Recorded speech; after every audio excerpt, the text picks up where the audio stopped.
Dizem que você pode apontar o momento exato em que um casamento morre. O meu morreu às 21h47 de um sábado à noite, em um salão de festas lotado, enquanto meu marido dançava com outra mulher ao som da nossa música de casamento.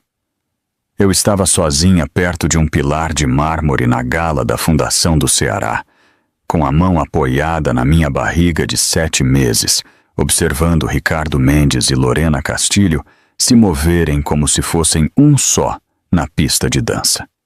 A orquestra tocava The Way You Look Tonight, a mesma canção que havíamos escolhido para nossa primeira dança há 8 anos. Mas Ricardo não olhava para mim, olhava para ela. Lorena Castilho, 28 anos, diretora de marketing na Mendes Empreendimentos, a amante do meu marido. Todo mundo sabia.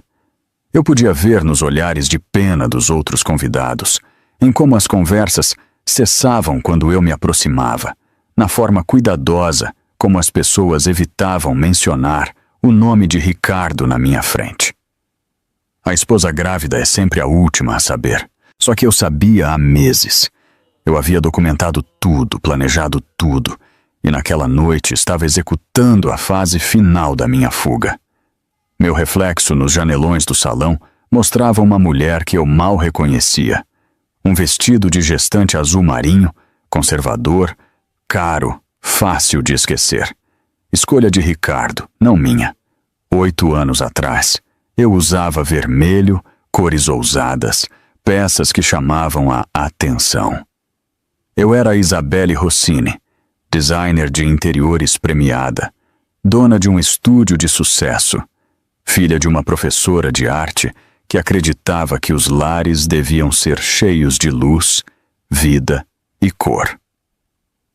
Agora eu era Isabelle Mendes, cinza, neutra, controlada, mas não por muito mais tempo. Finalmente conseguiu engravidar. Virei-me e encontrei Osvaldo Mendes, o pai de Ricardo, parado ao meu lado com um copo de cristal de uísque.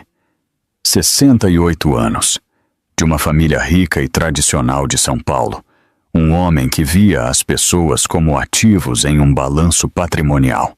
Já estava na hora de você trazer mais do que decoração para esta família. Ele continuou, a voz carregada com a crueldade casual de alguém que nunca foi desafiado. Um herdeiro Mendes, esse é o seu valor. Algo dentro de mim ficou muito quieto, muito calmo. Com sua licença, eu disse em voz baixa, não seja sensível. Você sabe o que quero dizer. É uma boa notícia. Você garantiu sua posição. Eu olhei para ele. Olhei de verdade. E vi o futuro de Ricardo, este homem frio e vazio que havia afugentado a própria esposa 26 anos atrás. Graça, a irmã de Ricardo, tinha me contado a história em sussurros. A mãe deles desapareceu quando Graça tinha 10 anos. Sumiu completamente. E Osvaldo simplesmente contratou uma babá e seguiu em frente. Minha posição, eu repeti suavemente. Sim, eu entendo perfeitamente. Eu me afastei, sem correr, sem chorar, apenas me afastando daquela toxicidade com dignidade silenciosa. No toalete feminino, parei sozinha em frente ao espelho. Pela primeira vez em meses, olhei para mim de verdade. Em quem eu havia me transformado? Quando deixei de ser Isabelle para me tornar Isa? Quando troquei meus vermelhos ousados por azuis marinhos seguros? Quando aprendi a me fazer pequena o suficiente para caber no mundo perfeitamente controlado de Ricardo Mendes? Peguei meu celular. Não o iPhone que Ricardo monitorava, mas um celular pré-pago e anônimo que comprei há 3 meses com dinheiro.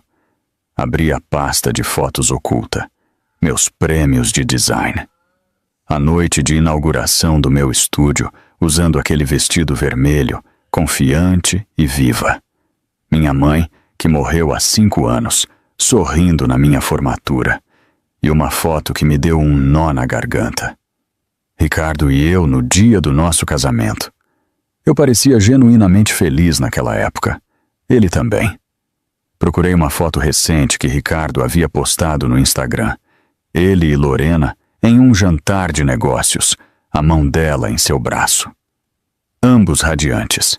O texto dizia: construindo o futuro. O nosso futuro. Aquele que ele havia decidido que não me incluía. Abri minhas mensagens e escrevi: estou pronta. A resposta de Jennifer veio imediatamente. Pronta. Pronta ou pronta de que você está pensando? Jennifer Palmer. Minha colega de quarto da universidade, advogada de família. A amiga que há 2 anos me dizia para ir embora. Escrevi: estou indo embora esta noite. Execute o plano. 3 pontos apareceram, desapareceram e voltaram a aparecer. Depois: meu Deus, finalmente. De acordo. Vou ligar para o Daniel. Você tem certeza? Olhei para o meu reflexo mais uma vez. 7 meses de gravidez. 38 anos. Parada no banheiro de uma gala de caridade. Prestes a abandonar um marido multimilionário para nunca mais olhar para trás. Eu nunca estive mais certa de nada na minha vida. Escrevi: sim, eu tenho certeza. O plano havia começado há 3 meses. No escritório de Jennifer, no centro. Cheguei chorando, finalmente pronta para admitir o que sabia há anos. Meu casamento estava me destruindo.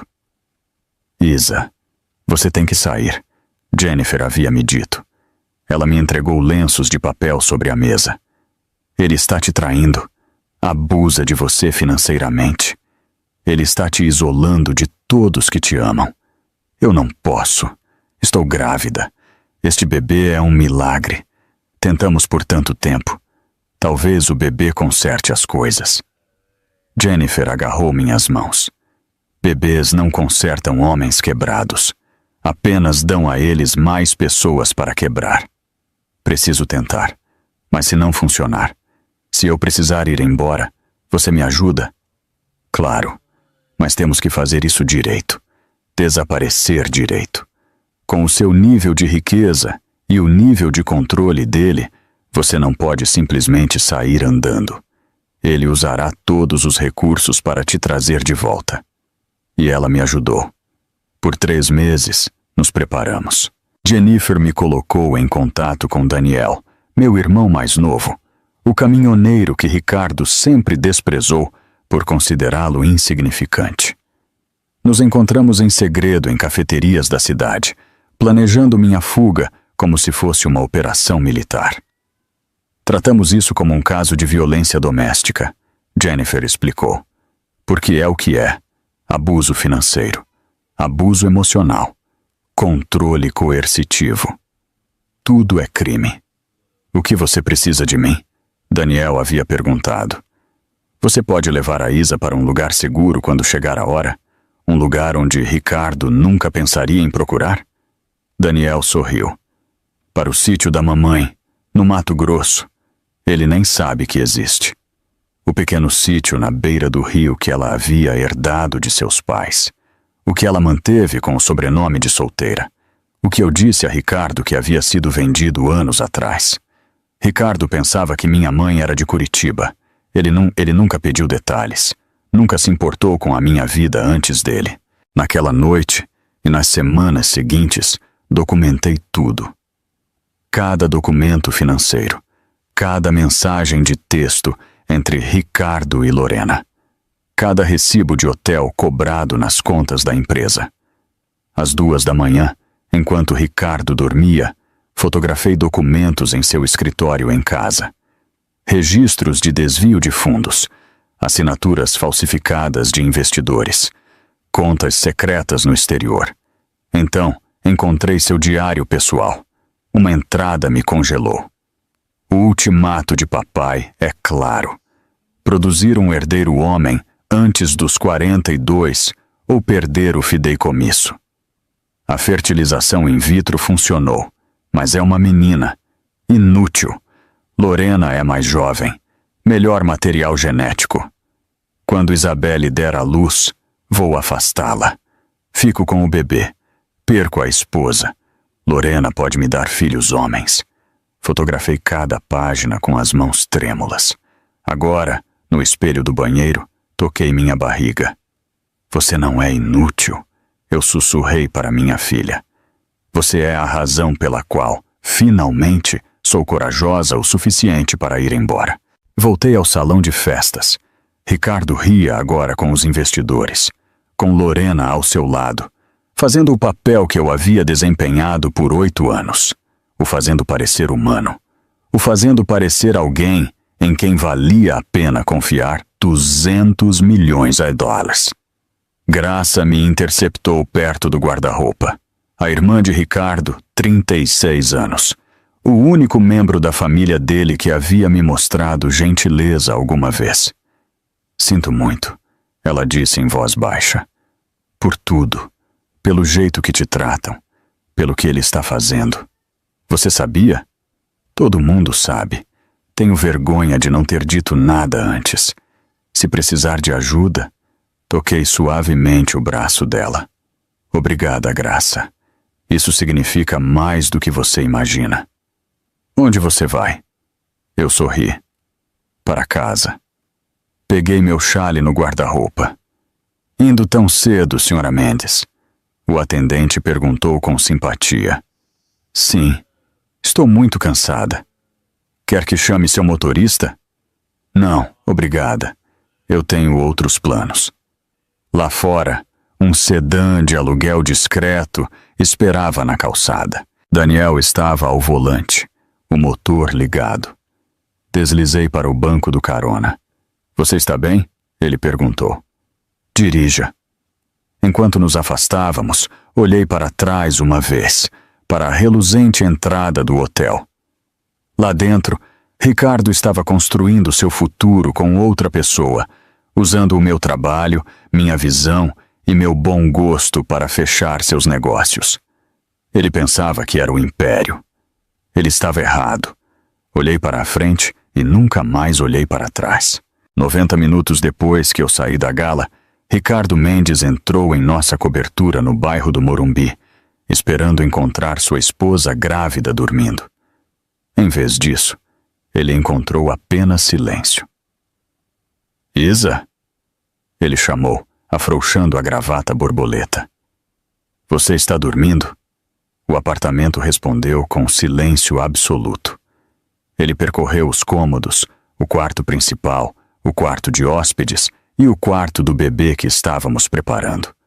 Tudo escuro, tudo vazio. Na cozinha, perfeitamente arrumado sobre a bancada de mármore, ele encontrou minha aliança de casamento, meu telefone, meus cartões de crédito e as chaves da cobertura e dos seus carros, e um pendrive, com um bilhete escrito por mim que dizia: assista-me. Eu havia gravado o vídeo 3 dias antes, em um quarto de hotel, que Daniel alugou com um nome falso. Eu ensaiei 20 vezes, até que minha voz soasse firme e minha mensagem fosse clara.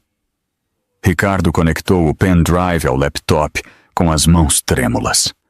Meu rosto preencheu a tela. Calma, Serena, grávida de 7 meses. Olá, Ricardo. Quando você estiver assistindo a isso, eu estarei em um lugar onde você nunca me encontrará. Você certamente está confuso, talvez zangado, ou talvez já esteja planejando como me forçar a voltar. Permita-me poupar o esforço. Eu não estou indo embora porque sou fraca. Não estou indo porque estou hormonal ou confusa, nem por nenhuma das outras desculpas que você certamente já está pensando. Eu estou indo porque finalmente me lembrei de quem eu era antes de te conhecer. Por 8 anos, dediquei-me a fazer você parecer bem.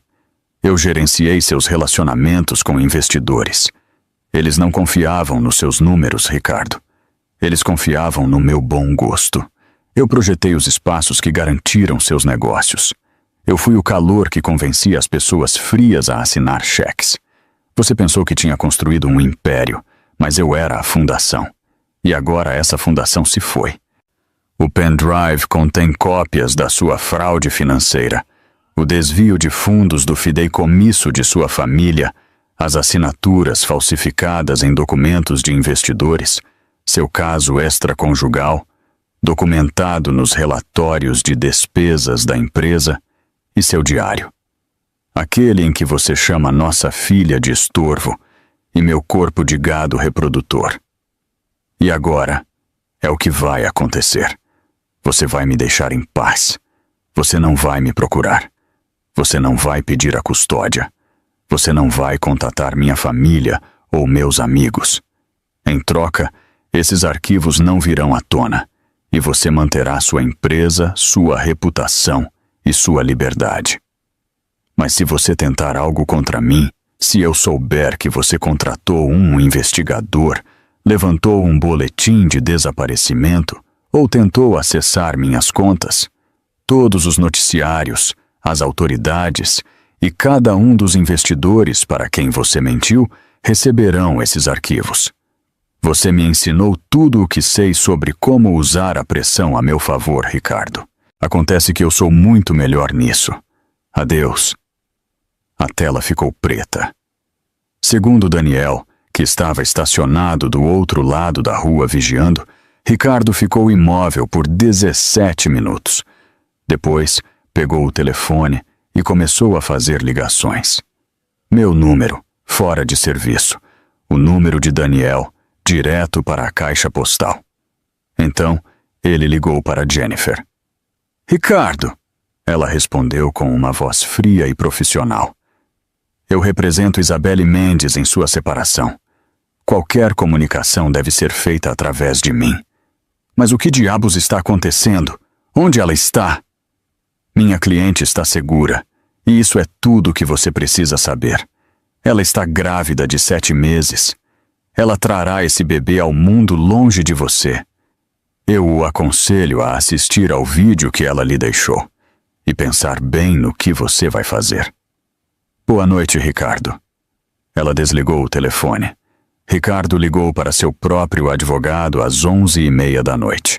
Ricardo, se ela tem provas de irregularidades financeiras, você precisa ter muito cuidado, seu advogado o alertou. Não apresente uma denúncia de desaparecimento. Isso só atrai a atenção da polícia. E o que eu vou fazer? Deixá-la ir assim? Por enquanto, sim. Deixe-me contatar o advogado dela. Vamos ver se podemos negociar. Mas não haveria negociação. Eu já tinha me assegurado de deixar isso claro. Ricardo estava sozinho em sua cobertura de luxo. 400 metros quadrados cheios de design impecável que eu mesma havia criado.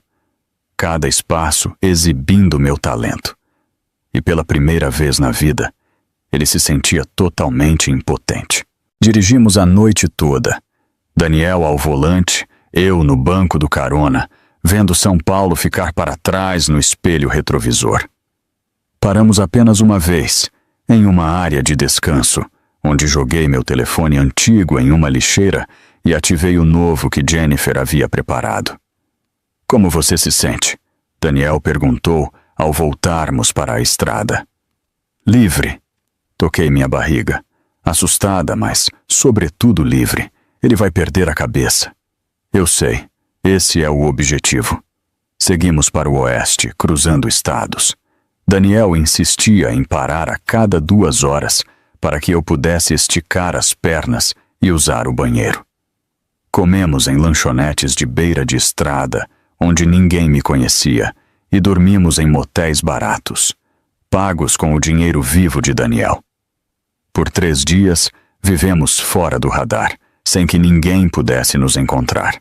No 3º dia, chegamos ao Mato Grosso e começamos a seguir a estrada de terra. O cerrado se estendia à nossa esquerda, vasto e poderoso, sob um céu azul. Quase lá, disse Daniel. O sítio apareceu exatamente como eu me lembrava das visitas de infância. Uma pequena casa de fazenda em estilo rústico. A pintura branca um pouco descascada, rosas silvestres subindo pela varanda, os sinos de vento da minha mãe cantando na brisa. Por dentro, Tudo parecia parado no tempo. As aquarelas da minha mãe ainda estavam penduradas nas paredes.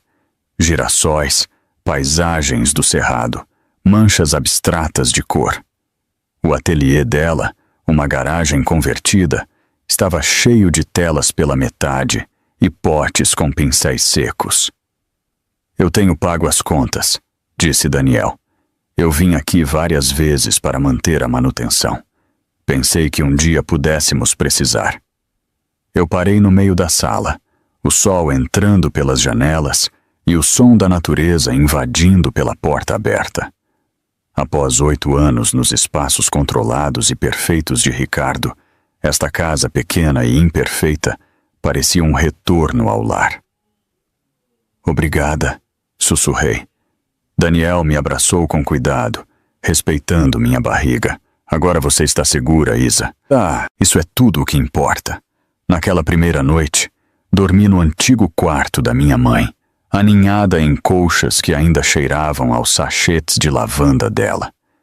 Sonhei com pintura, com cores, com minha filha crescendo em uma casa cheia de luz. Ao acordar, o sol entrava forte pelas janelas e pela primeira vez em anos senti-me eu mesma novamente. Ricardo Mendes acordou em seu sofá de couro na manhã seguinte à gala, com meu vídeo se repetindo em sua mente. Ele o havia assistido 11 vezes durante a noite, analisando cada palavra, procurando algum erro no meu plano. Não encontrou nenhum. Sua primeira ligação foi para o pai. Sua esposa te deixou? A voz de Osvaldo Mendes estava cheia de desprezo.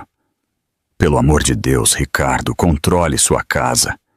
É temporário, um acesso de raiva da gravidez. Ela voltará assim que precisar de dinheiro. Ela é melhor que esteja disponível. Os investidores de Londres pediram especificamente a opinião dela sobre o design. Sem o toque dela, eles vão recuar. Conserte isso. Ricardo desligou, e um rastro de preocupação cruzou seu rosto. O projeto de Londres, um complexo residencial de luxo de 200 milhões de dólares, era a joia da sua coroa. Ele havia passado 2 anos cultivando o relacionamento com aqueles investidores, e eles deixaram claro. Eles não estavam investindo na Mendes Construtora. Eles estavam investindo no que Ricardo e Isabelle Mendes representavam juntos. Ele tentou acessar nossas contas conjuntas, congeladas. Meu nome ainda estava nelas, mas eu havia colocado um bloqueio legal através de Jennifer. Ele checou minhas contas pessoais. Vazias. Eu as havia limpado semanas antes. Suas próprias contas estavam intactas. Eu só havia pegado o que era legalmente meu. Nada mais. Esse detalhe o irritou mais do que qualquer coisa. Se eu o tivesse roubado, ele poderia ter me pintado como uma mulher vingativa, instável. Mas eu fui precisa, legal, inatacável. Ela planejou isso, ele murmurou para si mesmo. Por semanas? Como eu não percebi? Porque você não estava olhando, imaginei me dizendo. Você não me olha de verdade há anos. Pelo meio-dia, seu telefone estava explodindo com mensagens. Dos investidores. É verdade que Isa saiu? Precisamos falar sobre o projeto Greystone. Ela era nosso contato principal. De sua irmã Graça. Fiquei sabendo. Você está bem? A Isa está bem? De Lorena. Todo mundo está falando sobre isso. Quer que eu vá para sua casa? Ele ignorou a maioria das mensagens e ligou novamente para seu advogado. Ricardo, eu contatei a advogada dela. Eles não estão interessados em negociação. Ela quer uma separação limpa e está usando a ameaça desses documentos como método de pressão. E quais são minhas opções? Legalmente, dê a ela o que ela quer. Os documentos que ela tem, se forem reais, podem destruí-lo. Fraude eletrônica, desvio de fundos, fraude de investidores. Você pode enfrentar acusações federais. Então eu devo deixá-la sumir com minha filha? Ricardo, se você lutar contra isso, se você tentar encontrá-la ou pedir a custódia, ela publicará esses arquivos. E então você não perderá apenas sua filha, você perderá sua liberdade. Ricardo encerrou a ligação e atirou o telefone para o outro lado da sala. Naquela noite, ele compareceu a um jantar com investidores já agendado. Sozinho, Lorena queria acompanhá-lo. Ele disse: "Não. Muito cedo, muito óbvio." O principal investidor, um rico construtor britânico chamado Malcolm Ashford, notou imediatamente: "Ricardo, onde está Isabelle?" Queríamos especificamente a perspectiva dela sobre os designs residenciais para Londres. Ela não estava se sentindo bem. Repouso devido à gravidez. Ordens médicas. Malcolm franziu a testa. Que pena. A visão dela para o luxo habitável é o que nos convenceu do projeto. Seus números são impressionantes, Ricardo. Mas números não constroem um lar. Isabelle entende isso. Ela entende como as pessoas querem viver. Ricardo forçou um sorriso, mas por dentro ele estava se quebrando. Sem mim, ele era apenas números e charme. E o charme sozinho não fechava negócios de 200 milhões de dólares. No segundo dia, Ricardo estava em queda livre. Não havia dormido. Havia assistido ao meu vídeo tantas vezes que podia recitá-lo de cor. Ele não parava de notar detalhes que haviam passado despercebidos. A janela atrás de mim que mostrava um céu nublado e a vegetação do cerrado. Provavelmente no interior, um lugar que ele jamais visitaria. Ele ligou para um investigador particular. "Sr. Mendes, se sua esposa é tão inteligente quanto diz, ela usou dinheiro, telefones descartáveis, talvez um serviço profissional para desaparecer. Rastreá-la pode levar semanas." "Eu não tenho semanas. Encontre-a. Será caro. Não me importo. Encontre minha esposa." Mas o investigador não encontrou nada. Eu havia desaparecido por completo. Nenhuma transação com cartão de crédito. Nenhum sinal do telefone. Nenhuma pegada digital. Era como se eu tivesse deixado de existir. No terceiro dia, um blog de fofocas publicou: "A esposa grávida de um bilionário desaparece após gala de caridade. Fontes dizem que ela saiu voluntariamente." A equipe de relações públicas de Ricardo emitiu um comunicado: "Isabelle Mendes está tirando um tempo para cuidar de sua saúde e da de seu bebê." A família Mendes pede privacidade, mas as redes sociais já haviam emitido seu veredicto. Que bom para ela. Que ela deixe o bilionário. Ele a estava traindo com aquela mulher, Lorena. Todo mundo sabia. Uma mulher grávida não vai embora assim, a menos que algo esteja muito errado. A opinião pública se consolidou instantaneamente. Eu era a vítima que merecia compaixão. Ele era o vilão. Tudo o que Ricardo havia construído, sua reputação de homem de família, sua imagem de marido devotado, desmoronou em menos de 72 horas. No quarto dia, Lorena o confrontou. "Todos me perguntam se estamos juntos. O que eu digo?" "Diga a eles que não é da conta deles." "Ricardo, eu deixei meu relacionamento anterior por você. Você disse que assim que a Isa saísse de cena..." "Ela está fora de cena", ele gritou. "Mas eu não posso sair por aí exibindo você enquanto minha esposa grávida está desaparecida, posso?" O rosto de Lorena se desfez.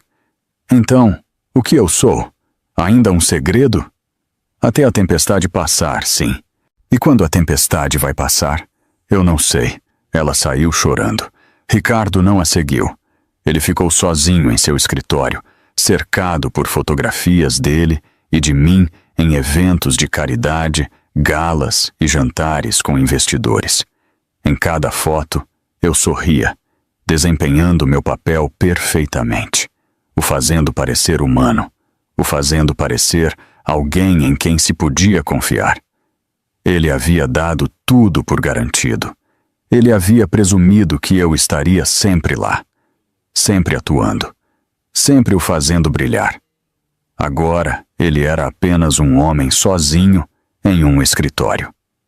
percebendo tarde demais que havia jogado fora a única coisa que o fazia parecer completo. No quinto dia, tudo se acelerou. Uma fonte anônima filtrou documentos a um jornalista financeiro.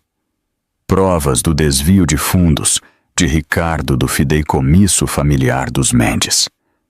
Ele estava desviando dinheiro há meses para financiar a expansão de Londres, falsificando a assinatura de seu pai em documentos de transferência.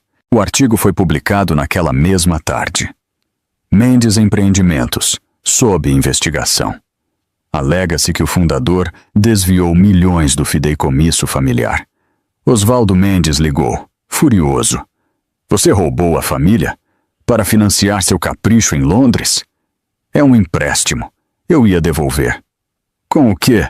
O negócio de Londres está desmoronando. Você está perdendo dinheiro a jorros. E onde diabos está sua esposa? Eu não sei. Encontre-a. Conserte isso. Ou eu te tiro do fideicomisso para sempre.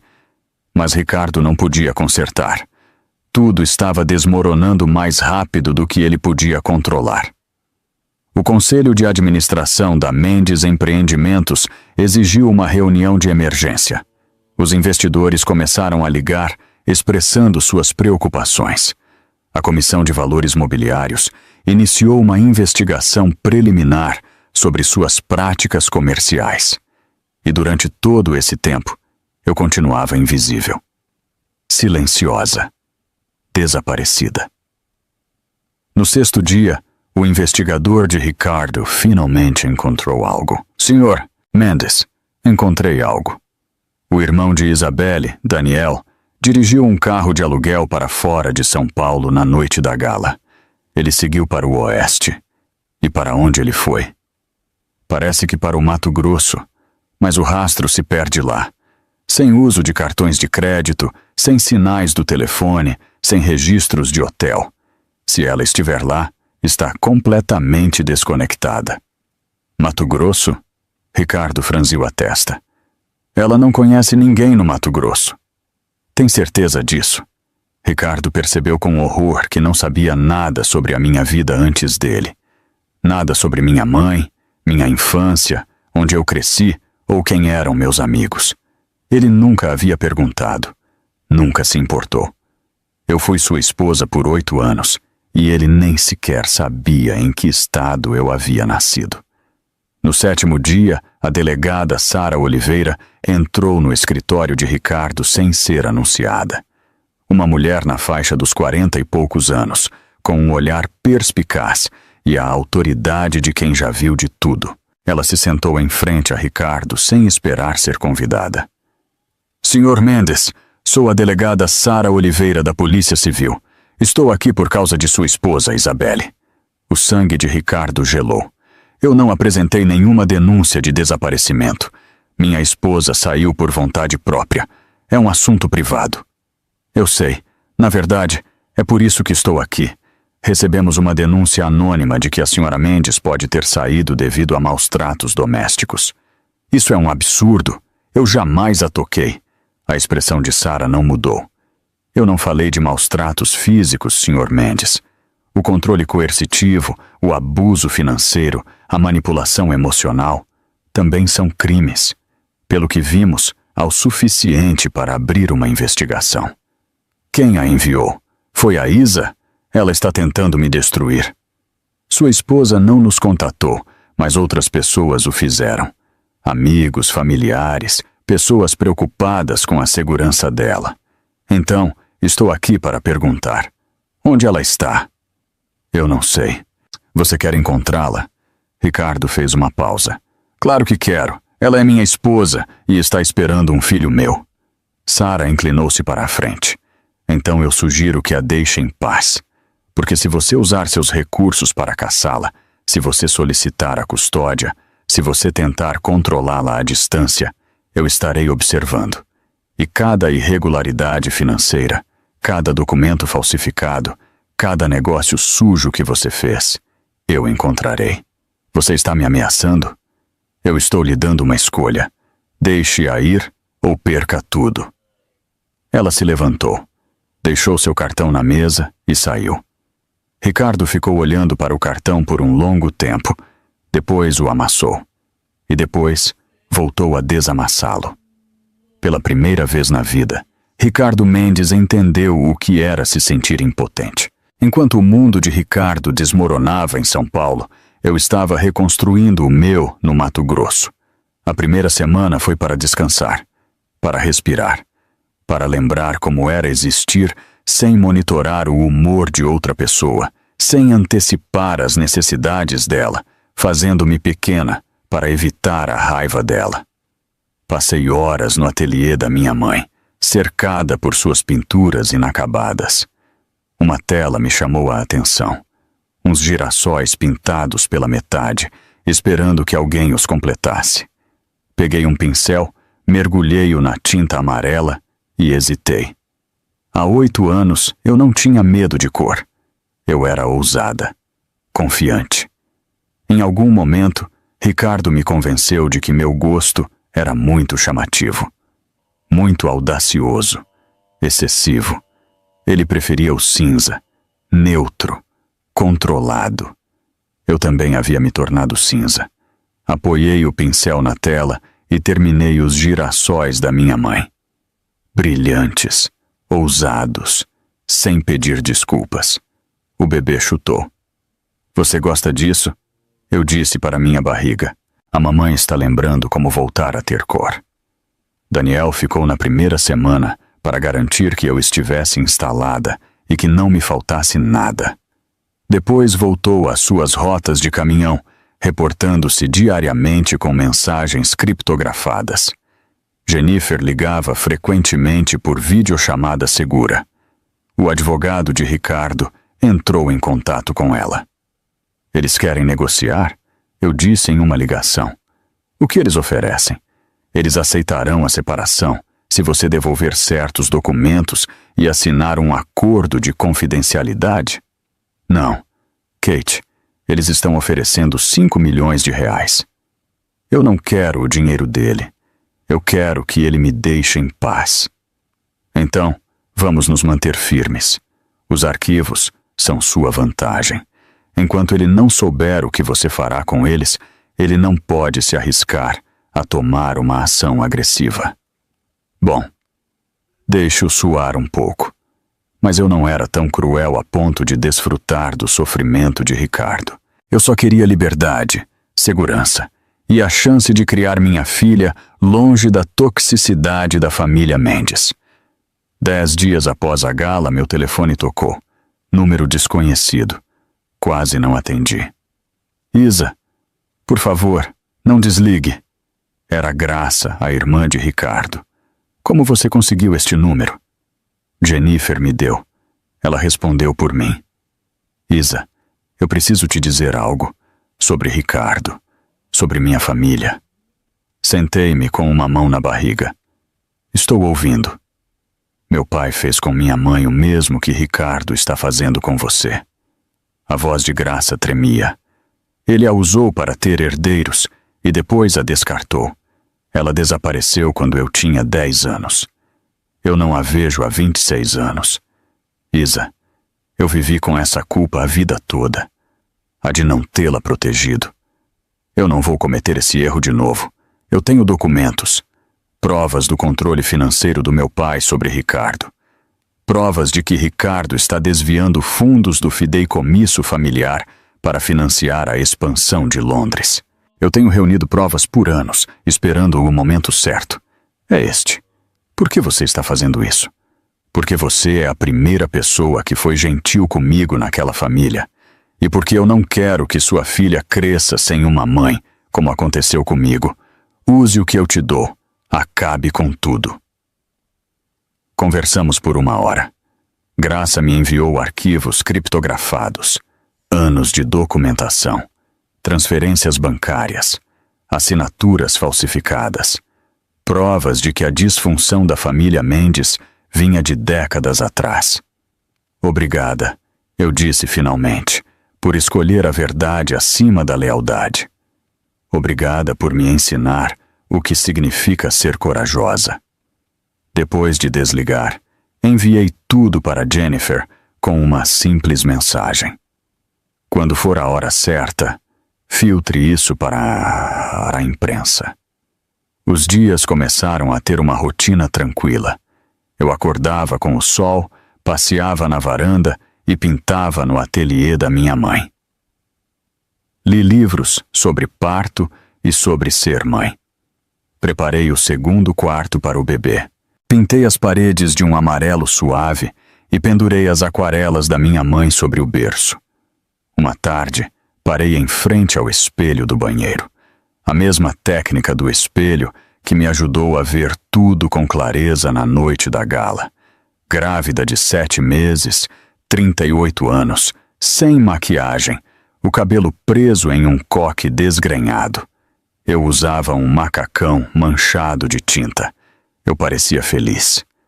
Quando foi a última vez que eu havia me visto feliz? Nós vamos ficar bem, eu disse para o meu reflexo e disse para minha filha. Melhor que bem. Nós seremos livres. No dia 14 após a gala, tudo explodiu. Graça convocou uma coletiva de imprensa.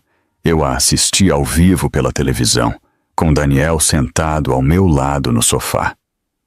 Eu sou Graça Mendes, irmã de Ricardo Mendes, ela disse, em frente a dezenas de câmeras. Estou aqui hoje para esclarecer as coisas sobre meu irmão e sua esposa desaparecida. Isabelle Mendes não está desaparecida. Ela está segura. Ela deixou um casamento tóxico e controlador. E eu não a culpo em nada. Meu irmão está sendo investigado por desviar fundos do fideicomisso familiar. Ele falsificou assinaturas de investidores. Ele usou o dinheiro da empresa para despesas pessoais, incluindo o caso extraconjugal que tinha com uma funcionária. Isabelle não o abandonou. Ela escapou dele. E eu estou a ajudando porque vi meu pai fazer o mesmo com minha mãe há 26 anos. Os homens da família Mendes veem as mulheres como meros objetos para ter filhos e exibir. Mas isso acaba hoje. Ela entregou documentos à imprensa, tudo o que Graça havia reunido, mais o que eu havia fornecido. A explosão na mídia foi instantânea. Em questão de horas, o Conselho de Administração da Mendes Empreendimentos exigiu a renúncia de Ricardo. Os investidores de Londres retiraram oficialmente seu compromisso de 200 milhões de dólares. A Comissão de Valores Mobiliários abriu uma investigação formal. E Oswaldo Mendes repudiou publicamente o próprio filho. E Lorena emitiu um comunicado através de seu advogado. Fui enganada por Ricardo Mendes sobre o estado de seu casamento e sua situação financeira. Eu cooperei plenamente com os investigadores. Até sua amante o havia abandonado. 14 dias depois que eu desapareci da gala, Ricardo Mendes foi preso em sua cobertura. Fraude eletrônica, desvio de fundos e fraude de investidores. Eu vi nas notícias ele sendo levado algemado, enquanto as câmeras piscavam e os repórteres gritavam perguntas. Como você se sente? Daniel me perguntou baixinho. Toquei minha barriga, onde minha filha estava chutando. Triste, pelo homem que ele poderia ter sido, mas não triste o suficiente para me arrepender de tê-lo deixado. Bom, isso é saudável. Você me faria um favor? Diga a Jennifer para enviar uma mensagem ao advogado de Ricardo. Diga a ele que espero que Ricardo use seu tempo na prisão para se tornar o homem que fingia ser. Daniel assentiu. Você é mais generosa do que ele merece. Talvez, mas eu não quero ser o tipo de pessoa que celebra a ruína de outra. Eu só quero ser livre. E eu era. Completamente. Finalmente. Livre. 8 semanas depois da gala, às 3h17 da madrugada, Clara Rose Rossini, que em breve seria Clara Rose Rossini, veio ao mundo. O parto foi longo. 12 horas de intensidade crescente em um pequeno hospital de Pirenópolis. Daniel segurava uma mão e Jennifer a outra. Uma enfermeira gentil chamada Ruth, que me lembrava minha mãe, me ajudou a passar por cada contração. Você está indo maravilhosamente, disse Ruth. Sua filha está quase aqui. Quando Clara finalmente chegou, escorregadia, chorando e perfeita. Eu chorei tanto que mal podia vê-la. Ela é perfeita, disse Ruth, colocando Clara no meu peito. Ela pesava 3 quilos e 600 gramas. Saudável e forte. Olhei para minha filha, cabelo escuro, meu nariz e olhos que certamente seriam castanhos como os meus. Ela parou de chorar ao sentir as batidas do meu coração, e sua mãozinha se enrolou no meu dedo. Olá, minha menina, sussurrei. Eu sou sua mamãe. Você está segura. Você é amada. E você é livre. Daniel estava no pé da cama chorando abertamente. Jennifer enxugava os olhos com um lenço. Ela é linda, Isa, disse Jennifer. Ela é. Eu concordei. Ela é mesmo. Naquela primeira noite, sozinha com Clara na sala de recuperação, vi como a luz do amanhecer se espalhava sobre o horizonte pela janela. Clara dormia nos meus braços, com uma respiração suave e tranquila. Seu pai não é um homem mau, eu disse baixinho. Ele é apenas quebrado. E pessoas quebradas quebram outras pessoas. Eu fiquei tempo demais esperando poder consertá-lo. Mas você não pode consertar quem não quer ser consertado. O que eu posso fazer é garantir que você cresça sabendo que está completa. Você não precisa de ninguém para te completar. Você já está completa. Clara bocejou. Eu ri. Certo, é um tema muito denso para o seu primeiro dia. Melhor isto. Eu te amo, mais do que tudo no mundo. E eu vou passar cada dia da minha vida te mostrando como é o amor de verdade. 3 dias após o nascimento de Clara, Jennifer me trouxe uma carta. Havia chegado ao escritório dela, encaminhada pelo advogado de Ricardo. É dele, disse Jennifer. Você não precisa ler. Eu quero. Eu a abri enquanto Clara dormia no Moisés ao lado da minha cama. Eu escrevo de uma cela. Meu advogado diz que provavelmente cumprirei de 4 a 6 anos se aceitar o acordo. Mais tempo se eu lutar e perder. Não escrevo para pedir perdão. Eu não mereço. Eu escrevo porque meu terapeuta, designado pelo tribunal, diz que devo assumir minha responsabilidade. Então, aqui está. Você estava certa sobre tudo. Eu te usei. Eu te vi como uma ferramenta, não como uma pessoa. Eu levei o crédito pelo seu trabalho. Eu te isolei de seus amigos e familiares. Eu te fiz sentir pequena para que eu pudesse me sentir grande.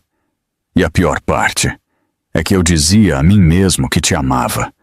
E eu acreditava. Mas eu não te amava. Eu amava o que você fazia por mim. Há uma diferença. E só agora estou entendendo. Você me perguntou uma vez por que eu me casei com você. Eu disse que era porque você me transformava em um homem melhor. Mas isso foi uma mentira. Eu casei com você porque você me fazia parecer um homem melhor. E quando não consegui mais ver a diferença, eu simplesmente descartei você. Eu destruí o melhor da minha vida porque, no fundo, eu sou vazio. Pura estrutura, mas sem alma. Não foi isso que aquele investidor britânico disse? Eu não espero que você responda. Eu não espero nada. Só queria que você soubesse. Você ganhou. Não porque você me destruiu. Eu destruí a mim mesmo.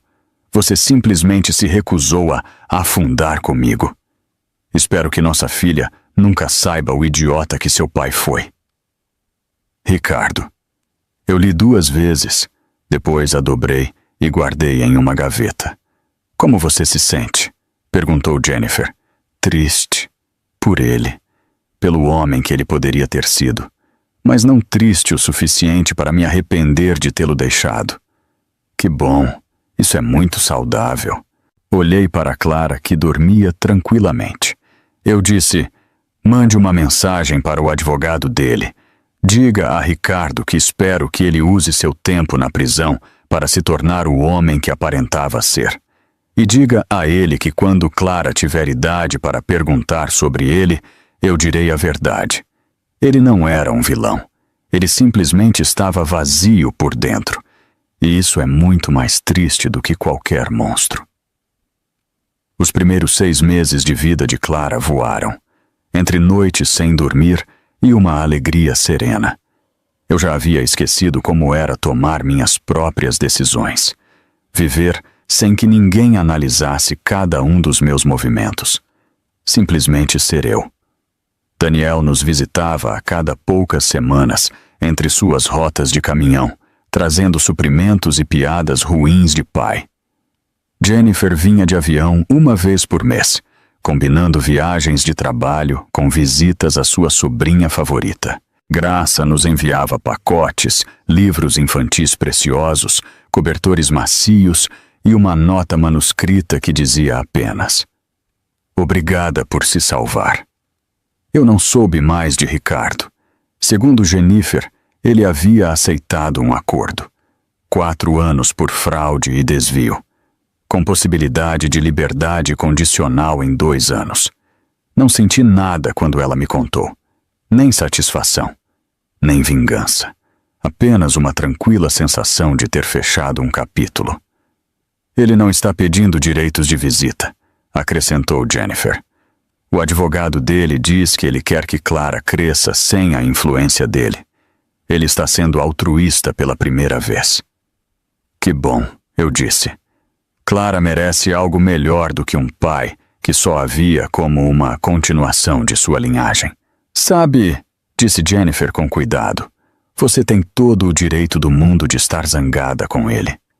Eu estive zangada, por anos, mas a raiva é um fardo pesado e estou cansada de carregar fardos pesados.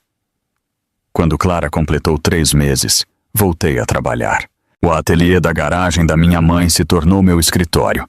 Comprei uma mesa de desenho, instalei meu computador e criei um site. Rossini Design Studio, designer de interiores independente, especializada em um luxo acolhedor e funcional. Minha primeira cliente veio por recomendação, uma amiga de Jennifer que precisava de ajuda para reformar sua casa. Eu quero espaços que pareçam vividos, ela me disse durante nossa primeira reunião. Não como uma foto de revista, como um lar de verdade. Eu posso fazer isso, eu respondi. E era verdade. Sem a influência de Ricardo, sem a pressão de impressionar investidores ricos, eu projetei espaços que pareciam autênticos, acolhedores, humanos. Aquele primeiro projeto me levou a outro, e a outro mais. Quando Clara completou 6 meses, eu já tinha uma lista de espera. Eu trabalhava durante os cochilos e depois que ela dormia, e a levava às reuniões com clientes em seu bebê conforto. Alguns clientes se incomodavam. Outros amavam. Você entende o que é viver de verdade em uma casa? Uma cliente me disse. Não apenas olhá-la. Essa sempre foi minha filosofia, eu respondi. Os lares devem ser cheios de vida, não apenas de objetos bonitos. Uma tarde, quando Clara estava prestes a completar 7 meses, alguém bateu na porta do meu estúdio. Abri e encontrei uma mulher na faixa dos 50 anos, elegantemente vestida, que irradiava uma confiança serena. Catherine Morrison, Ross, Isabelle Rossini. Eu voltei a usar meu sobrenome de solteira. A mulher sorriu. Muito melhor. Eu sou Margaret Vieira, vice-presidente de design da Cerrado Interiors. Somos uma empresa de design exclusiva em Goiânia. Eu tenho acompanhado seu trabalho. A reforma do centro comunitário, o redesign da biblioteca local, o projeto de habitação acessível. Você tem um talento extraordinário. Eu pisquei. Surpresa. Muito obrigada, mas não estou procurando emprego. Eu gosto de ser independente. Eu não estou te oferecendo um emprego. Eu estou te oferecendo uma sociedade. Clara fez um barulhinho de seu cercadinho. Margarete olhou para ela e sua expressão suavizou. Quantos anos ela tem? 7 meses? Linda. Minha filha acabou de completar 30 anos. A melhor coisa que fiz na vida foi me recusar a escolher entre minha carreira e minha família. Então ela se virou para mim. A Cerrado quer expandir para o design residencial. Precisamos de alguém com sua visão para liderar a área. Você terá controle criativo total, participação na empresa e flexibilidade para trabalhar em casa. Eu tenho um bebê de 7 meses. Eu não posso viajar o tempo todo nem trabalhar 80 horas por semana. E nós não queremos que você o faça. Queremos seu talento e seu coração, não sua vida inteira. A política da empresa é a família em primeiro lugar. Na verdade, eu te procurei especificamente por tudo que você superou. Eu gelei. Você sabe de tudo? Todo mundo sabe. E isso é o que eu sei. As mulheres que passaram por um inferno se tornam as melhores líderes. Não lhes resta nada a provar e elas têm tudo a construir. Margarete me deu seu cartão. Pense nisso, sem nenhuma pressão, mas tenho certeza de que você é exatamente quem precisamos. Quando ela foi embora, sentei-me à minha mesa de desenho, olhando para o cartão. Isabelle Rossini, designer independente, mãe solteira, sobrevivente. Isabelle Rossini, sócia da Cerrado Interiors, diretora da área de design residencial. Ainda mãe solteira, ainda uma sobrevivente, mas com mais recursos para ajudar outras pessoas. Então liguei para Jennifer. Vá para a reunião, ela me disse imediatamente. O que eles têm a oferecer? Na pior das hipóteses, você simplesmente diz não. E se eu falhar? Isa, você escapou de um multimilionário narcisista. Você desapareceu sem deixar rastro. Você deu à luz completamente sozinha e criou um negócio de design de sucesso em 6 meses. Você não sabe o que é falhar. Eu comecei a rir. Desde quando você é uma coach motivacional? Desde que minha melhor amiga provou ser uma mulher incrivelmente forte. 2 semanas depois, dirigi até Goiânia para uma reunião formal com a equipe executiva da Cerrado. Claro. Clara veio comigo. Daniel havia se oferecido para cuidar dela, mas eu recusei. Eles precisam saber que viemos em pacote, eu havia dito. Se eles não podem lidar com a presença de um bebê na reunião, então não são a empresa certa para mim. Margarete nos recebeu no hall. Clara, ela é ainda mais bonita pessoalmente. Ela não pediu para segurá-la, nem fez barulhinhos de bebê. Apenas sorriu e nos levou para a sala de conferências. Lá esperavam 3 outras executivas: a diretora-geral, a diretora financeira e a diretora de operações. Todas eram mulheres, e todas da minha idade ou um pouco mais velhas. Isabelle, disse a diretora-geral, revisamos seu portfólio detalhadamente. Seu trabalho é excepcional. Mas, e isso é mais importante, sua história pessoal também o é. Eu fiquei tensa. Minha história? As mulheres que saem de relacionamentos abusivos frequentemente perdem tudo. Seu lar, sua carreira, sua independência econômica. Você demonstrou que esse não precisa ser o fim, e queremos te ajudar a demonstrar isso em uma escala muito maior. A diretora financeira inclinou-se um pouco. Propomos que vinho dos lucros de sua divisão sejam destinados a um fundo de ajuda. Seria para mulheres que reconstroem suas carreiras após escaparem da violência doméstica. Estamos falando de programas de treinamento, bolsas e subvenções para iniciar negócios. Baixei o olhar para Clara. Ela estava mordendo seu mordedor, completamente alheia a que a vida de sua mãe estava prestes a mudar de novo. Eu coloco uma condição, eu disse finalmente. Eu escolho minha própria equipe e só vou contratar pessoas que foram subestimadas por outros. Margarete sorriu. Trato feito. Bem-vinda a Cerrado, Isa. Nos 6 meses seguintes, construí algo que jamais tive com Ricardo. Um relacionamento de sócios de verdade. Margaret se tornou minha mentora. Ela me ensinou a liderar sem precisar controlar, a criar uma equipe que trabalhava colaborando e não por medo.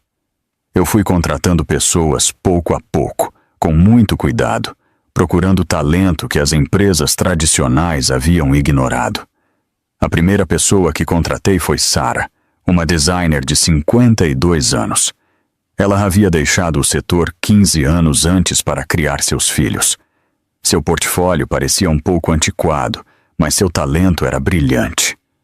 Não consigo acreditar que alguém queira me dar trabalho, ela me disse durante a entrevista. Estou muito desconectada de tudo. Você entende como as famílias de verdade vivem? Eu respondi. E isso, acredite, nunca sai de moda. Minha segunda contratação foi Marcos, um jovem designer negro que havia sido ignorado para promoções em 3 grandes empresas, apesar de ter muito mais talento que seus colegas. Estou farto de fazer os outros levarem o crédito, ele me disse sem rodeios. Então não faça, eu disse. Faça você brilhar e me ajude a construir um lugar onde o talento importe mais do que os contatos. Quando Clara completou 1 ano, minha divisão já tinha 15 funcionários, 75 clientes ativos e a fama de projetar espaços que pareciam lares, em vez de salas de exposição. Trabalhávamos remotamente sempre que possível. As reuniões eram em horário escolar. Tínhamos berçário na empresa e deixamos muito claro: a família era o primeiro. Sempre. Você está construindo o que Ricardo deveria ter construído, Jennifer me disse durante uma visita. Uma empresa com alma. Estou construindo o que minha mãe teria construído. Eu a corrigi, se ela tivesse tido a oportunidade. A festa de 1º aniversário de Clara foi pequena. Apenas eu, Daniel, Jennifer, Graça e alguns amigos da região. Comemos bolo no quintal da minha mãe, enquanto Clara esmagava seu pedaço com uma risada de pura felicidade. Faça um desejo para ela, disse Jennifer. Olhei para minha filha, saudável, feliz, amada, crescendo em uma casa cheia de cor, de luz e de liberdade. Eu não preciso, eu respondi. Tudo o que eu desejava já se tornou realidade. Naquela noite, depois que todos se foram, sentei-me em meu estúdio com Clara adormecida em meus braços. O sol se punha no horizonte, pintando o céu de tons laranja e rosa. Meu telefone vibrou. Um e-mail de um endereço que eu não conhecia. Eu estava prestes a deletar, mas então vi o assunto da mensagem. De Ricardo. Meu dedo parou no botão de apagar, e então eu abri. Kate, meu advogado certamente não deveria estar te encaminhando isso, mas eu pedi que ele fizesse uma exceção. Eu escrevo da prisão. Eu cumpri 8 meses da minha sentença de 4 anos. Passo a maior parte do meu tempo em terapia, tentando entender como me tornei o homem que eu era. Meu terapeuta me pede para identificar momentos-chave. Momentos em que eu poderia ter agido diferente. Há centenas, milhares. Toda vez que descartei sua opinião. Toda vez que levei o crédito pelo seu trabalho. Toda vez que coloquei meu ego acima de sua pessoa. Eu não espero seu perdão.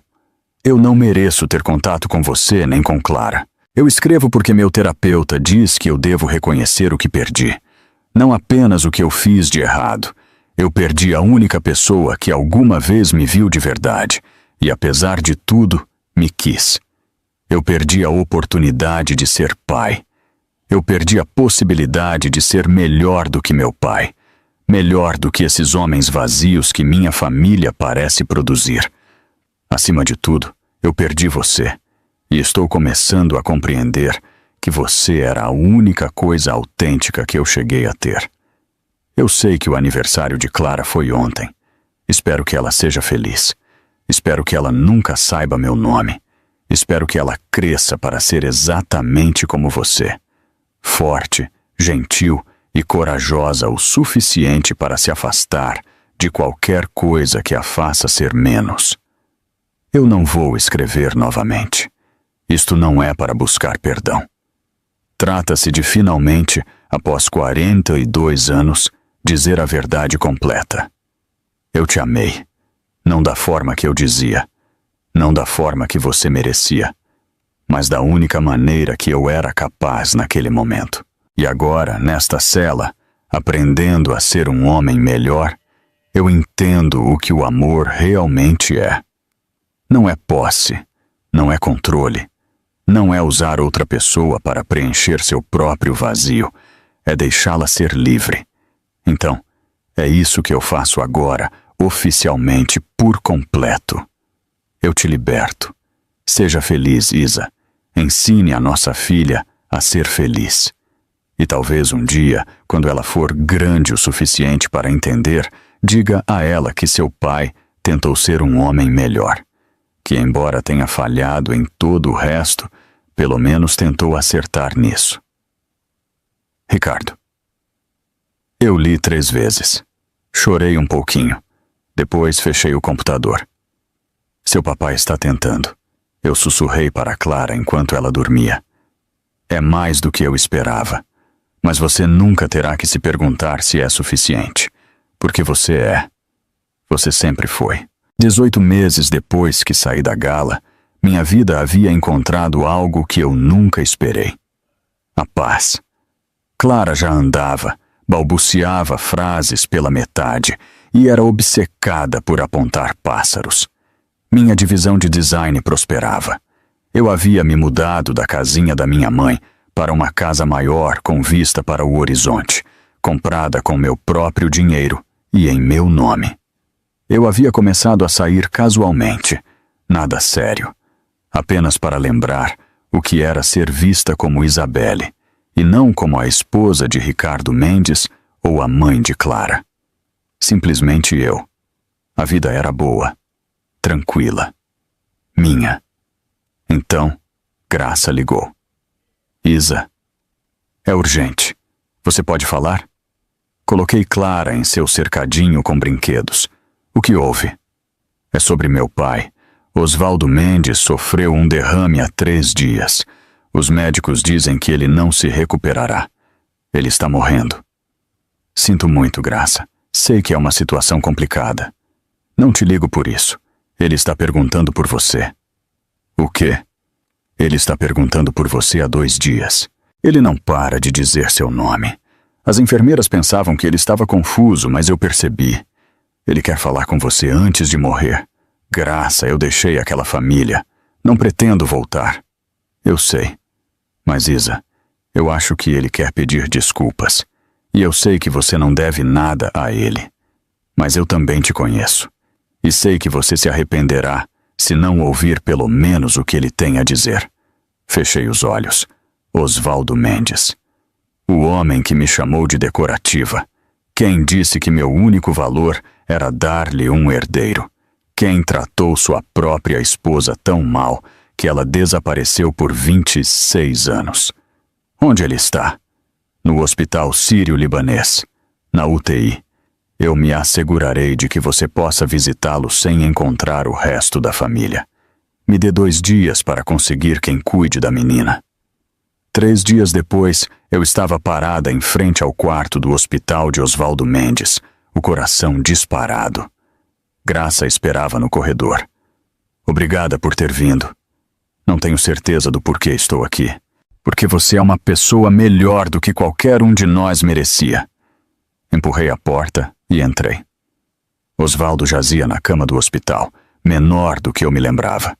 Já com 88 anos, tubos e cabos o conectavam a máquinas que emitiam um bip constante. Ele abriu os olhos quando entrei. Isabelle, sua voz era apenas um sussurro. Estou aqui. Eu te fiz muito mal. Parecia que cada palavra lhe custava um mundo. Eu te tratei como propriedade, como se você fosse gado reprodutor, como meu pai tratou minha mãe, como eu ensinei Ricardo a te tratar. Sim, eu disse simplesmente. Foi assim. Eu destruí minha família, minha esposa, meu filho, e por pouco destruo você também. Ele tossiu debilmente.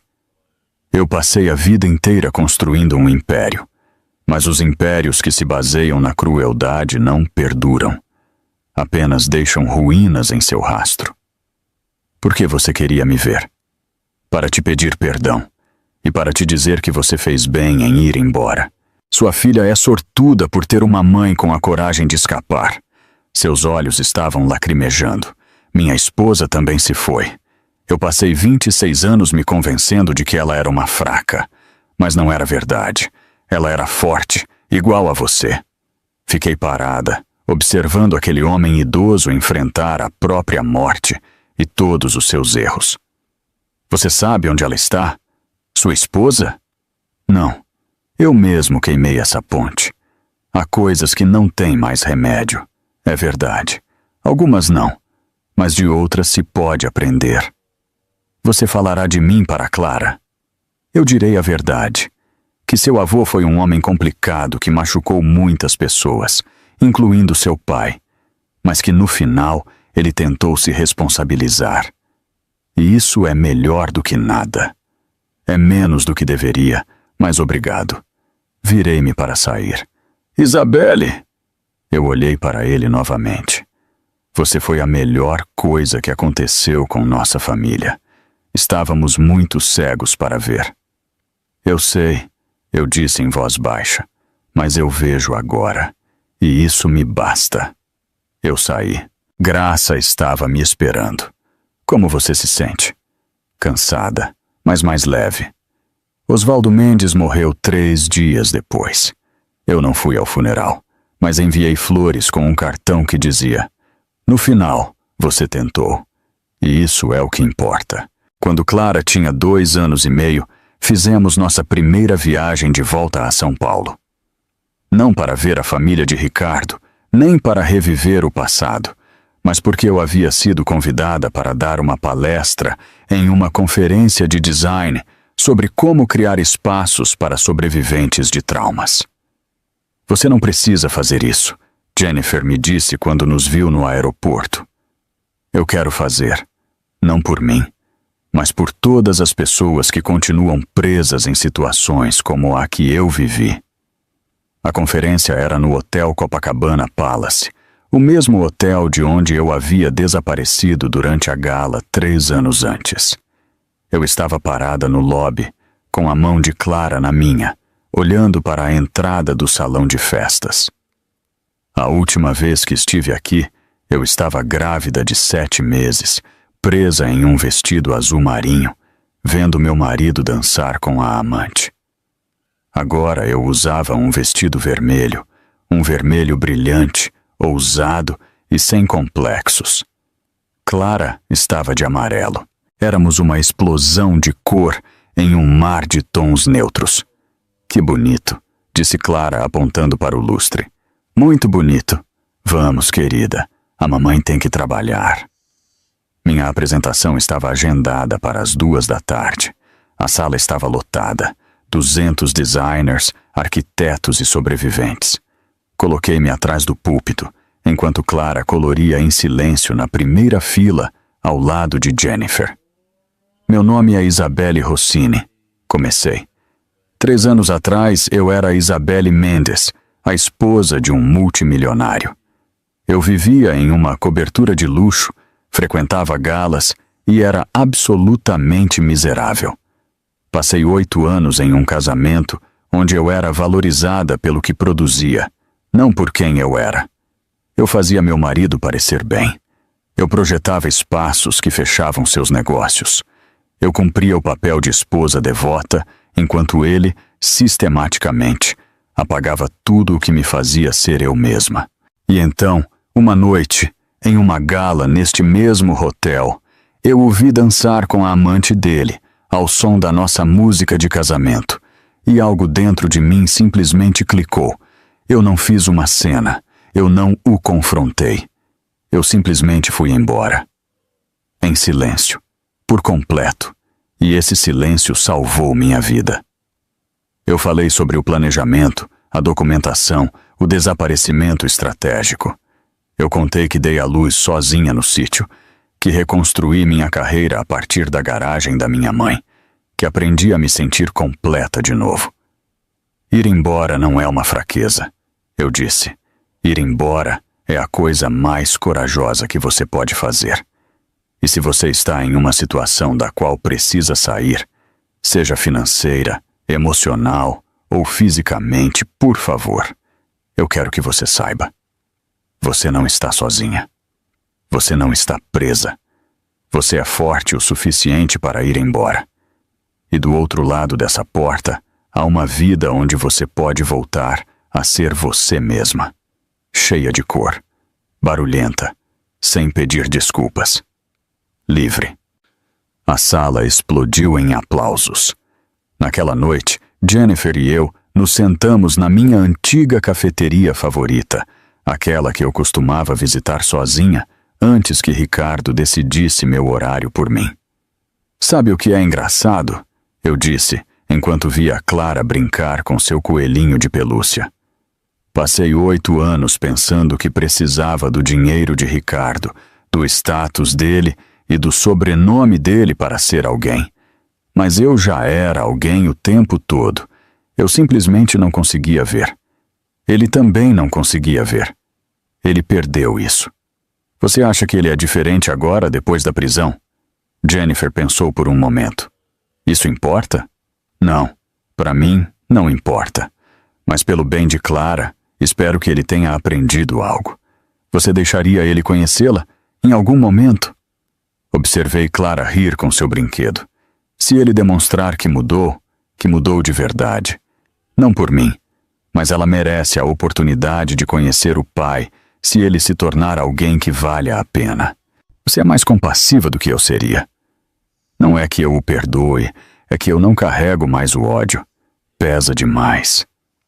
Antes de ir embora de São Paulo, eu fiz mais uma coisa.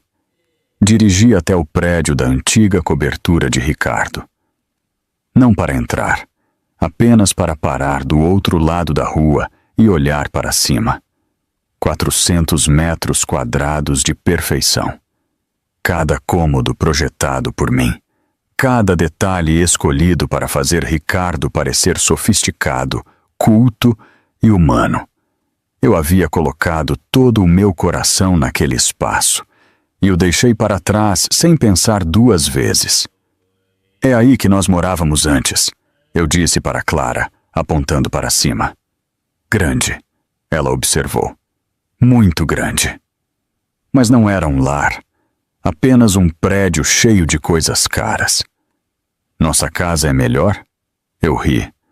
Nossa casa é muito melhor. Nossa casa tem cores e luz do sol e seus brinquedos por toda parte.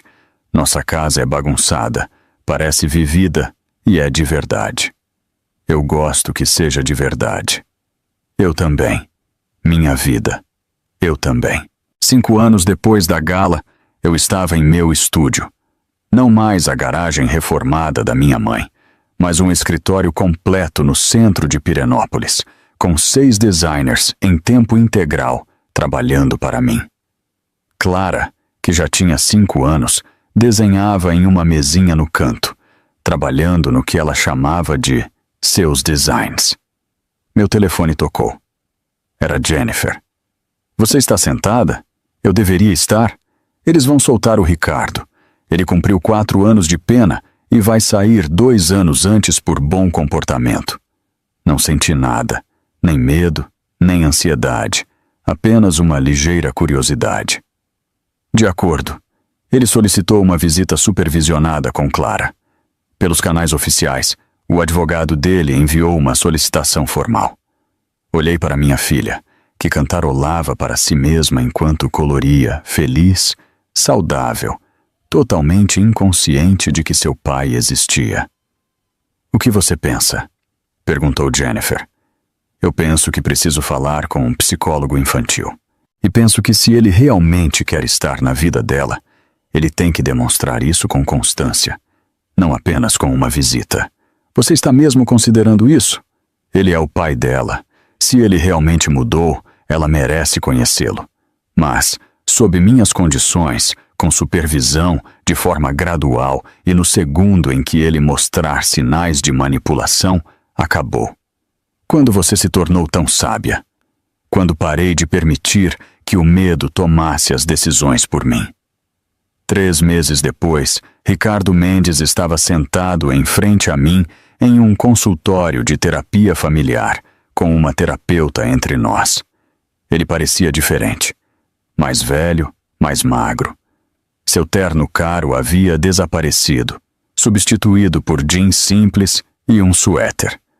Seu cabelo estava grisalho, mas, acima de tudo, seus olhos eram diferentes, menos perspicazes, menos calculistas, mais humanos. Obrigado por aceitar isso, ele disse em voz baixa. Eu não faço isso por você. Eu faço por Clara. Ela merece a oportunidade de conhecer o pai, se você realmente se tornou alguém que valha a pena conhecer. Eu entendo.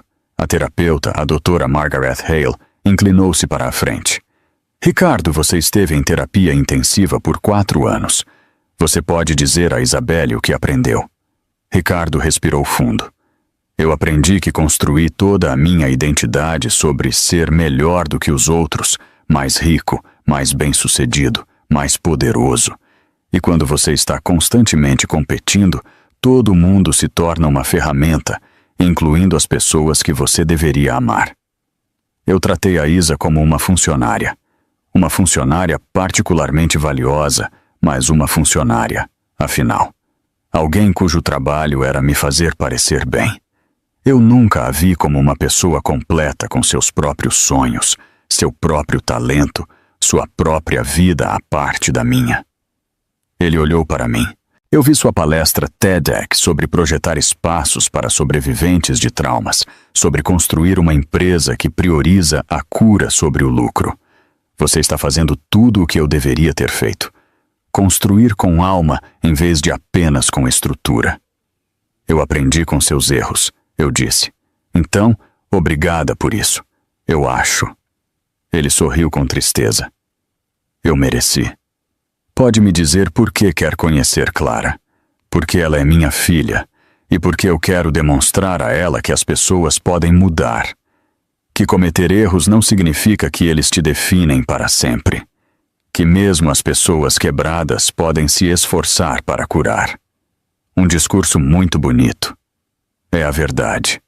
Ele olhou nos meus olhos. Eu sei que tenho que conquistar isso. Eu não estou pedindo custódia ou guarda compartilhada.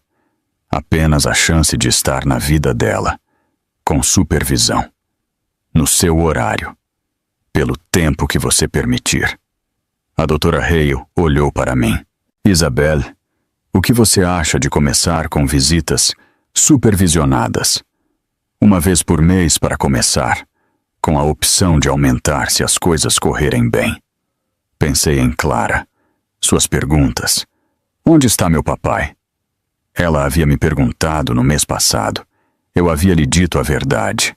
Seu pai cometeu alguns erros e teve que ir embora por um tempo para aprender a ser melhor. Quando ele estiver pronto, você o conhecerá?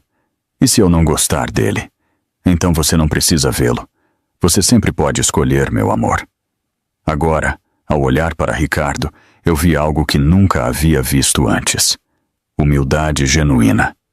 Visitas supervisionadas 1 vez por mês, eu disse. 1 hora, neste consultório. Se você pular uma visita ou chegar atrasado, acabou. Se você me criticar ou tentar manipular Clara, acabou. Se você a fizer se sentir culpada por algo, acabou. Entendido? Entendido. Obrigado, Isa. Não me agradeça. Demonstre que você merece. Epílogo.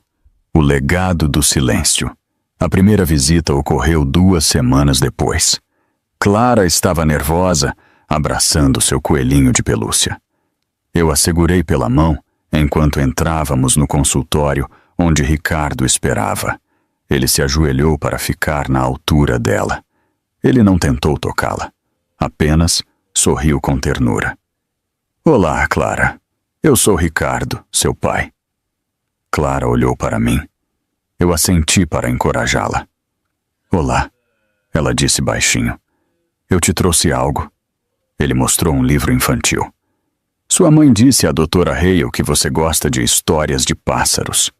Os olhos de Clara se arregalaram.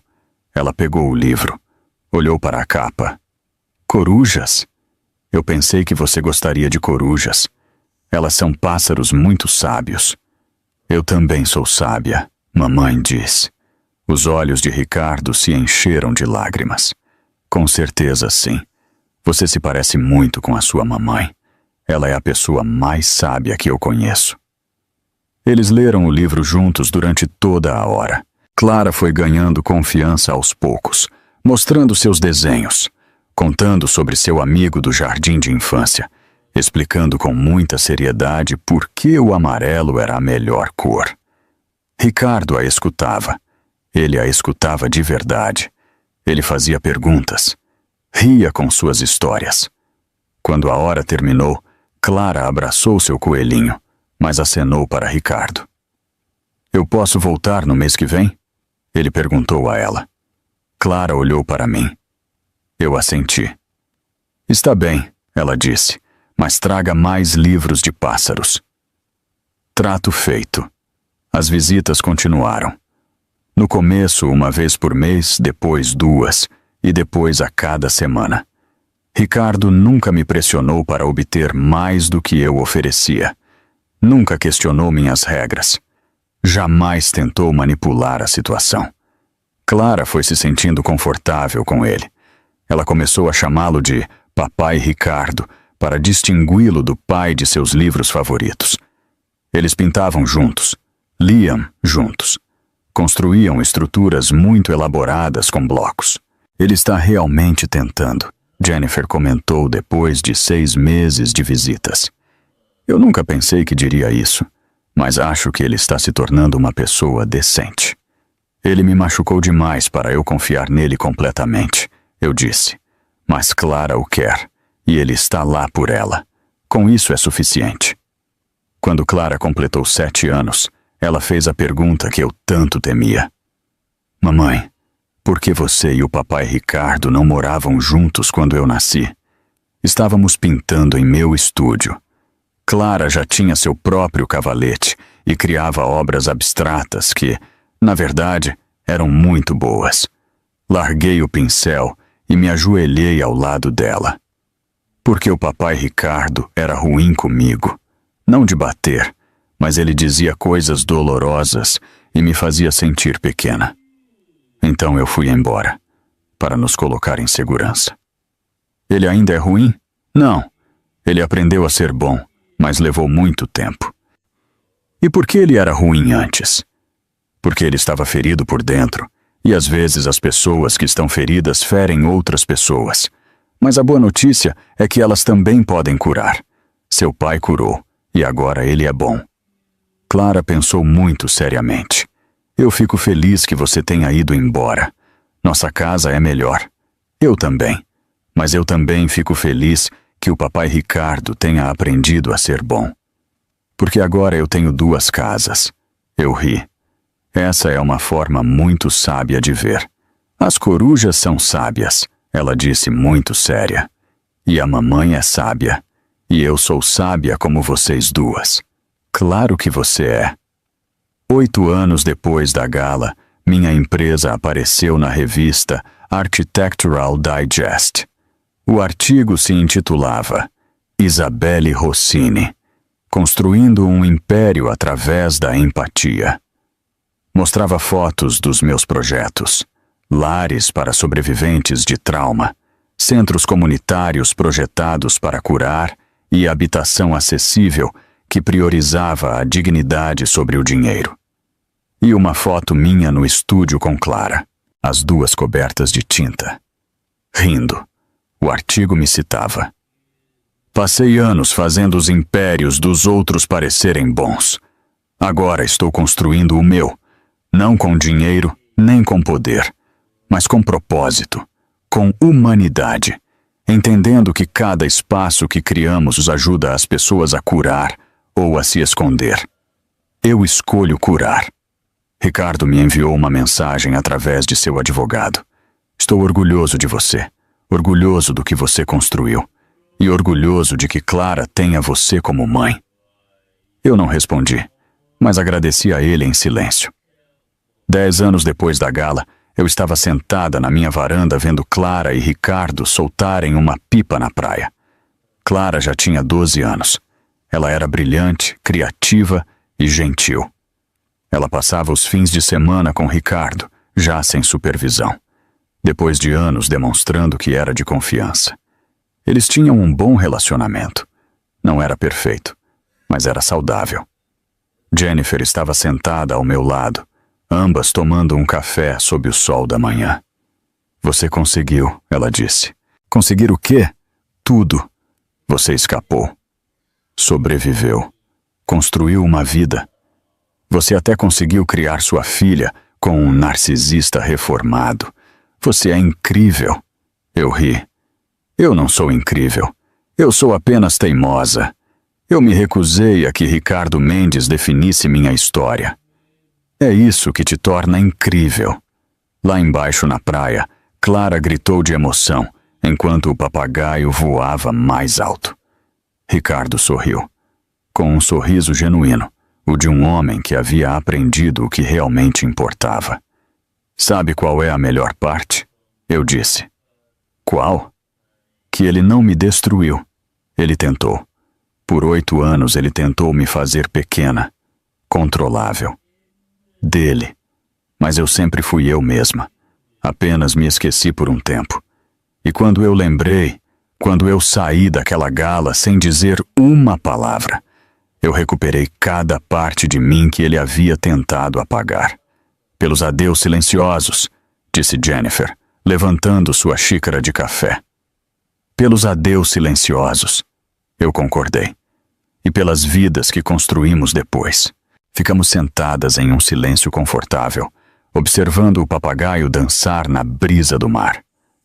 A prova de que, às vezes, a coisa mais corajosa que você pode fazer é simplesmente ir embora e construir algo melhor no espaço que o seu sumiço cria.